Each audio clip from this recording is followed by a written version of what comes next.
Now we're rolling into a little bit more funky time of year, and this is going to be a lot more state dependent, I feel, as gun seasons are starting to creep on the tail end of this. But November 12th to the 17th, it's very interesting because, like I said, it's the end of October has gained a lot more popularity in the last 3 years, in my mind, just based off of talking with people. The next most popular time frame is right here, and maybe the back end of this leading into the next section that we're going to talk about. But um, what's your opinion on November 12th to the 17th? It's tough, man. I I think I killed that Kansas deer on November 12th, but outside of that, I've really had a hard time kind of with this time frame. One, you start to get wore down a little bit, but I think at this point, a lot of bucks are with does, and like it's difficult. My approach has kind of changed over the last handful of years. I can go back 5 or 6 years, and I'm still hunting doe bedding at this time. Mhm. And I can remember one specific hunt. I'm sitting in a doe bedding area and I'm watching does come back to bed in the morning, and I sat there dark to dark. I think it was 2 or 3 days during this time frame, and did not see a single buck, man. And like Mm, that, just like it, it's that hard. that that killed me. I can Mhm. remember, like, emotionally, that killed me. But I think my opinion again has shifted to a lot of what these gentlemen are about to speak on is covering ground, and that's what I did in Kansas and found some success. Absolutely. So this is with Rod White. It's fun getting new guys on the Exodus podcast, and so that was the first time I ever spoke with him was earlier in October, and he absolutely loves specifically the, let's say, the 15th, 16th, 17th of this time frame, and then a little bit back on this. So this is his strategy to specifically target bucks, especially on public land. And I know he's an Iowa resident, and people are like, yeah, he's in Iowa, but he's killed big deer on public in Illinois, Missouri, Kansas. So if you're in one of those states, and then even specifically, like, these principles may not work amazing if you're in Pennsylvania or Michigan, but they're still going to work in some capacity based off of Rod's words, so not mine. So let's get into what Rod has to say. Where does November 14th to just say the end of the month rank in your favorite times to chase whitetails? It's number one by far. From about the 14th, really at like the 11th through the 13th are the ones those are the days I don't even almost don't bother. I still go out, but almost I don't think I've ever connected with a buck in those days. Not to say obviously couldn't, but from What, that's what what do you I think that's call. just peak lockdown during that Yeah, period? and by lockdown, like, I hate that name because it's a little bit of a misnomer. You've just got your mature bucks. Most of your does are in heat, and the bucks that are going to be mating with the does are doing that right then, and they're just not moving far, generally speaking, unless they get bumped. In my opinion, in my experience. Mhm. But what I do watch a lot at that time of the year is when you do see a buck with a doe, they're moving so slow, and there's been times where man, I'll watch maybe cover 100 yards, and I sit there all day long looking at those things. And you just some cases, depending on the terrain and stuff, you may not be able to do anything about it. So that's the roughest period for me. But as soon as that breaks loose, and it's usually around the 14th, from then until Thanksgiving Day, if you don't have gun pressure in your state, Yep. those are, in my opinion, the best day to shoot a giant whitetail, especially if you're a public land hunter or you're a person that maybe have limited access to land, to where like you can't target a buck. Like I know a lot of people watch juries and those guys that own large tracts, and I used to manage 3,000 plus acre tracts. So um, it is a very frustrating time of the year for those people, but for those of us that don't have a target buck nailed, it's a great time because those bucks are I liken it to this. It's like it's closing time at the bar, and so most of those bucks have gotten there were lots of ladies, and now there's only like a couple ladies, Mhm. and so those guys that are all lined up at the bar right there, they're going to start moving from bar to bar trying to find some others if they haven't in that last hour or so, and Mhm. that's kind of what you got going on in those 6 to 7 days, in my opinion. Is you've got, or maybe it's a little bit more than that, you've got time to capitalize on those deer that are moving large distances. But it's also a time where you really have to be a good woodsman and understand terrain. You have to understand funnels. You have to understand what bedding and transition areas look like, because they're going to be going basically from bedding area to bedding area, looking for does. So every place that they've known in their heads that there were does before, like a local bar, they're going to those local bars, Mhm. trying to pick up on one. So, and that's what my little saying, I guess, I tell everybody is tenacity kills. And so it's the toughest time of the year because you're going to see less deer, like a lot less deer, but your mature bucks are going to be up and on their feet. So you're really if you're targeting an ultra mature buck, and when I say mature, in my opinion, a mature buck is 5.5 and older. What do you think about midday movement during this time period as well? That's when I kill probably 90% of the animals I kill. And And it midday to doesn't, you is like 10 to 2? yeah, up to maybe 2:33. Okay. That around that 2 to 3 hour mark, somewhere in there, I'm gonna get down and move to another spot if I've been sitting in the same stand all day. Mhm. I don't generally like to get out until around 2. I think the biggest thing that I see besides the cell phone thing is the unwillingness to do something different. They want to go back to their same stands they've been hunting the whole season, or where they saw a big buck at. It just things are very dynamic that time of year, especially if you're in a state with guns. There's a lot less deer on the landscape too. You got to remember most people shoot their deer that last week of October and first week of November. True. So a lot of bucks are gone that were normally gone. That's part of the reason why you see decreased movement. It's not really necessarily decreased. There's a lot less deer out there. Mhm. I know most of my buddies here in Iowa, they kill deer every year. So you start looking at, if I have a circle of friends of say 20, 25 guys that I know of, I would say 90% of them have killed their deer by November 15th. Yeah. So those are 15 deer that are gone out of the whole pool too. So Yeah. that's something to kind of consider a little bit. But I feel like, if you're going in a new state, like going back to that scenario, you do your e-scouting, you gather whatever you can from social media, you call your friends, other people that have had tags in the area if possible, and then you go put your boots on the ground. And that's, to me, that's that time of the year, this time of year coming up here, the 14th to Thanksgiving, you've just got to put your time in. And that's the one thing that I would say more than anything else. And I know nobody likes to hear it as a regular job, but I've been fortunate. This is the first year I'm not going to be able to hunt the entire season. So I'm kind of in their shoes, but man, it's just time. Yeah, the overlooked areas might be something like really basic and simple, but I feel like critically thinking, it's something that still plays a part in this time frame. And going back to the point where a buck is going to push a doe kind of out of the way to kind of isolate her, whether that's against a river or in a little patch of a thicket out in the middle of a field where there's a drainage ditch or something of that nature. Like, I'm personally scouting the last couple weeks or the last handful of days in October. I've already picked a couple spots out like this. I have a spot that's behind a milk barn.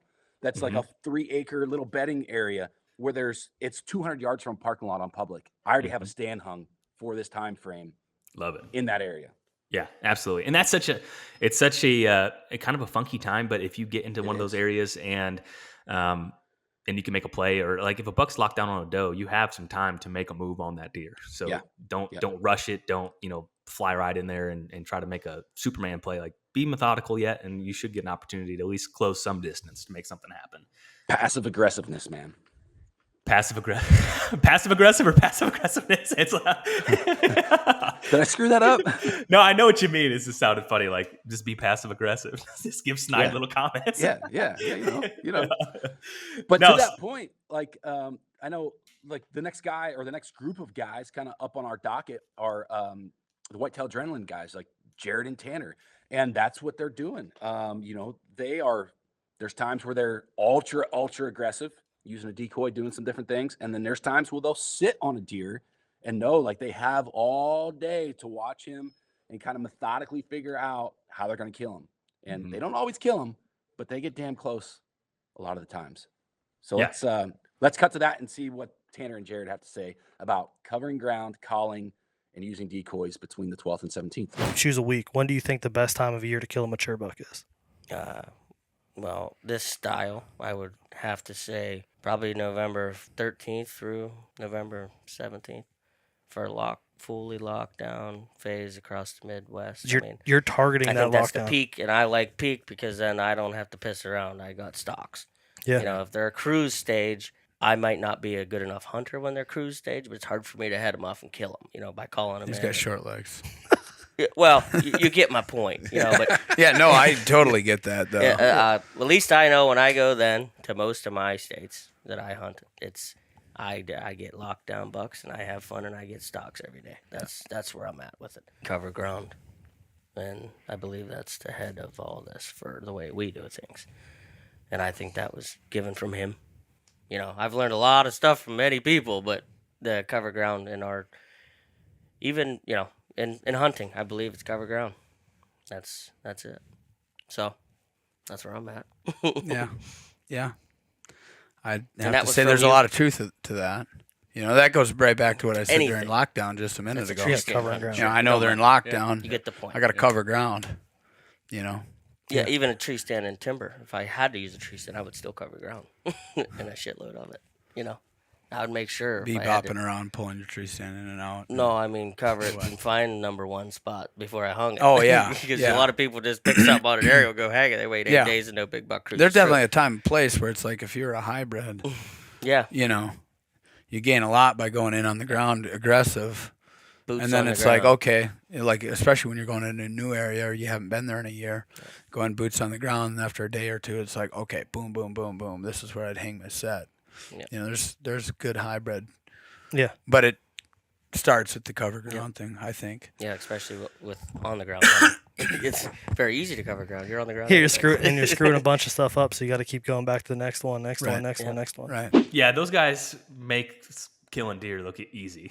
I mean, there's a lot of guys Yeah. we're talking about here that make it look easy, and it's not super easy for most people, but you can't argue their success that it's a little unconventional for most people. And it's funny because that's their method, and they would look at someone like Don Higgins and we would never hunt like that. And then Don Higgins looks at someone like that, we would never hunt like that. But guess what?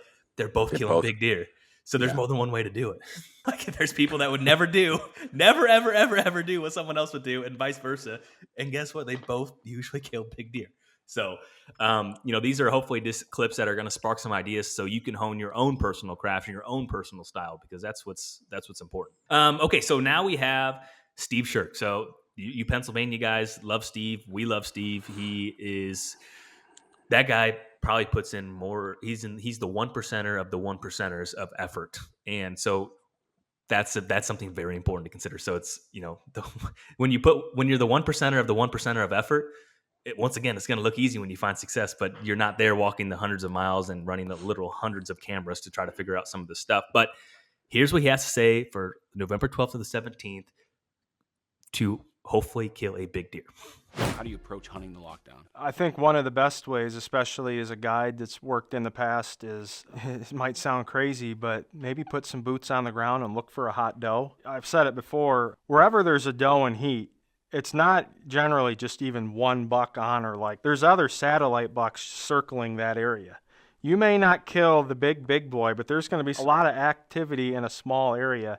Whenever we find a hot doe, boom, we take advantage of it. And actually, 2 of the biggest bucks we got last year was simply because of a hot doe out of the same stand. Guy killed the one in that stand in the evening. That was probably the dominant buck in the area. Next morning, guess what? There's another one on her. It's probably the second dominant buck in that area. I think that's really the biggest key to lockdown, is that's exactly what's going on. There's hot does in certain areas, and if you're not where that hot doe is, you're out of the action. So obviously great advice from Steve. The one thing I'd like to add is, somebody new coming into this, maybe it's their first or second rut hunting with a bow or hunting with a gun or whatever the case is, and they're out looking for does, right? But a lot of times, and kind of similar to the elk woods, I'm going to bring the Western stuff in here.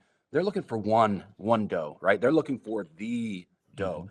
So a couple things to kind of note here is, if you see a doe with young fawns, typically they're probably not the doe that buck's going to be interested in. You need to find that one single doe that is more than likely going to be by itself, and that's more than likely. And again, that might be in an obscure area or whatever the case is. But if you're trying to find the hot doe, don't look for the doe family groups. Look for one doe. So That's a great piece of advice, and I think that's through the entire month of November. When you see a doe by yourself, you better just grab your bow and get ready. If you see a doe with yearlings, maybe an immature buck's going to come in and harass the doe, but when you see the lone doe, it's time to get ready because it could happen any second. that's it. Yeah, that's definitely very important. And one thing that, just jumping back here too, I remember Cameron and I were talking about this podcast specifically and just breaking down, this time period, and he brought up a good point of, when we recorded with Don last summer about hunting the peak of the rut, we asked, if you don't know where a deer's at, or if you don't have a target buck, are you driving around on the 7th or 8th? Are you going to look for one? If my memory serves correctly, he said he's going to be in his best spot in his best tree, period, because of that time frame. And then you have other people that are like, they want to drive around and look and try to find something to make a play on. So I think that's something to keep in the back of your mind if you're hunting some specific properties and you have that historical spot and you don't have anything to really go off of. Based off Don's advice, that's what you would do. But maybe if you drew a Kansas tag or you're hunting an area with a lot of access, then you might want to alter that plan a little bit. So that was just one little caveat that I wanted to bring up. So next we have Tony Peterson. Tony is a great storyteller, great host, and also a recent Whitetail Cribs guest as well. And here's what he has to say about this hunkering down and doing what you got to do. So here's what he has to say. Get in all day and you really put in your time. Like, I mean, I don't think there's any secret to that, right? Like, I think what happens when we talk about the rut is we talk about all day sits and we talk about like really the grind and, like we want to sound as badass as possible. The truth is it's just time in the woods. And so you got to think about that. Okay. Like what if 60% of the bucks are locked down right now at any given moment? Well, 40% of them are out there running around, and so I don't feel that much difference when I'm hunting most of the spots I hunt from like a November 2nd sit versus a November like 15th sit, for example, or what, when they should be cruising and chasing versus when they should be locked down. Yeah, I'm never usually not like overrun with them anyway. So it's almost always just a matter of like, how many days can you put in on a funnel or a pinch point you really believe in and do that dark to dark stuff. And, if you believe in a spot and it's decent enough, 3, 4, 5, 6 of those days, somebody's coming through. As long as the conditions are working for you and the wind doesn't suck and you haven't burned it out. Like, I mean, there's obviously other variables, but it's like, Sure. It's time and stand, man. And we talk a big game about it. A lot of people do, but it's tough. really, it is really tough, but that's how you kill them. Like that's, if you want to have that buck cruise through there, just be there when he goes through. You tend to gravitate more towards pinch points and kind of travel or terrain features that are funneling movement during that time, or have you found yourself gravitating more towards like we'll call just deer bedding areas or doe bedding areas? I'm all about pinch points and funnels. Yep. Yeah. I've done my rut strategy. Like if there's a certain situation where I know there's does bedded there and I can get downwind, I might do it, but I'm almost guaranteed to be on some kind of terrain feature anyway. I like finding where deer have to walk and sitting there, like it just works. It works all season long and it works really well during the rut. No, Tony's a guy that I just the last handful of years, I guess, come to know. And I think that he does an excellent job at keeping things simple, like cover the basics. Don't get so obsessed about killing Boone and Crockett deer or 160 or 170. Just if you're a new hunter, just get yourself around deer. Start having those encounters, start having those experiences, because that's ultimately is what is going to help create or help mold you into a better hunter. So at times, like I agree with Tony, keep it simple, stick to the basics, get yourself around deer. Mm-hmm. Absolutely. Yeah. And that's easier said than done a lot of times. So that sounds like an easy task to do, but if you go with that with intensity, you should do that. Okay. So next we have Don Higgins, a very similar kind of echoing what we've already discussed, but here's what he has to say, especially during this time period between the 12th and 17th. And something we haven't mentioned through this is, depending on where you're at in the country, you're probably experiencing some level of lockdown at some point in this. It might be the 13th, 14th, might be the 12th or 13th, might be, depending on where you're at, this might be different by a day or two. So that's where I think the Rod White, the Jared and Tanner strategies of just finding that lockdown doe with the buck, that's that strategy. But here's what Don has to say about this specific time period. What about during that lockdown phase of, let's say, the 9th, 10, 11, 12? Maybe it's different in every area in different pockets, but are you going and trying to find a big buck that's locked on a doe if you don't know of anything? I have. So you can really break down November into about 3 segments. You got that first week, through the 7th or 8th or so, where the bucks are cruising looking for does hard. Then you got like the middle 2 weeks most mature bucks are going to spend most of that period locked down with a doe. It's going to be, if they're not, it's going to be a very brief period when they're between hot does, and that's the toughest period of the whole season to hunt, I think, because you don't know where that deer is going to be with that doe. I've actually got stands set in places that I don't hunt at any other time except during that lockdown phase. And what I've noticed is that these mature bucks have a tendency to run these does out into the same areas year after year. It might be a drainage ditch out in the middle of a farm field or a fence row out in the middle of nowhere. And it's a place where you would hardly ever see a deer. But during that lockdown phase, there's just a really good chance that a mature buck is going to have a doe out there. Now, your odds of being there on the same day that they are is not really good, but it's the best chance you got. How mentally challenging is it for you to hunt the lockdown of the rut? Because you're just coming off this craziness. It's right there on the top of your mind. You remember it because it was just a couple of days ago. And now you're like, you just hear the birds chirping and you hear the squirrel running around, the woodpecker hitting the tree. What happened?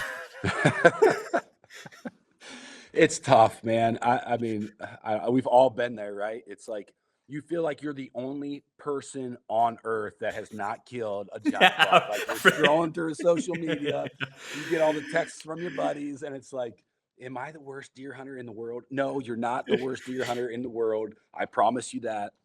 You just gotta, stay positive and know, like, hey, there still is some time left, and I'm gonna have to wait another 12 months for this. So just stay positive and keep going at it with the same tenacious work ethic and fortitude that you did on November 2nd, November 3rd, November 4th.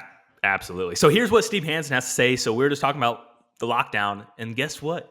When lockdown is over and those bucks get done breeding those does, guess what they're gonna do? Here's what he has to say. What about hunting the lockdown phase of the rut? I mean, if someone's out here, or they are, let's say they're in Kansas or maybe Illinois or Wisconsin or wherever they're at for this November, what is a viable lockdown strategy? The only successful tactic for lockdown is just to grind it out, kind of hunting as close as you can to bedding cover. Mm-hmm. Try to get in somewhere pretty close to bedding areas, hoping a few does.